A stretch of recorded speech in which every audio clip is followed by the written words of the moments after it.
Hello বন্ধুরা, এটা আমার প্রথম ভিডিও। লক্ষ্মী পুজোর দিন প্রথম ভিডিও শ্যুট করলাম, কিন্তু ছাড়তে একটু দেরি হয়ে গেল। পুজোর দিন সকাল সকাল উঠে পুজোর জোগাড় করা শুরু করে দিয়েছিলাম। তখনও জানতাম না ঠাকুর মশাই কখন আসবেন, তাই আমি ঘটগুলো ততক্ষণে সাজিয়ে নিলাম। প্রতিবারের মতো ঠাকুরঘরটা অতটাও সাজানো হয়নি। তারপর সিংহাসনটা ফুল দিয়ে সাজিয়ে নিলাম। দেখতে দেখতে ঠাকুর মশাই চলে আসলেন। আস্তে আস্তে প্রায় সন্ধ্যায় হয়ে গিয়েছিল। আজকের দিনটা আমাদের কাছে খুবই একটা আনন্দের দিন। এই যে সকাল সকাল উঠে ফুল তোলা, আলপনা দেওয়া, পুজোর সব রকমই জোগাড় করা, এগুলো আমাদের কাছে আলাদাই অনুভূতি।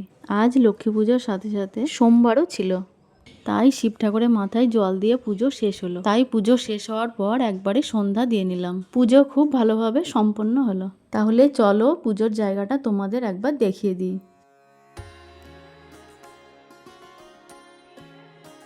তারপর সকলকে একে একে প্রসাদ দিয়ে দিলাম। তো ভিডিওটা এইটুকুই। ভিডিওটা ভালো লাগলে অবশ্যই লাইক করবেন এবং পাশে থাকবেন।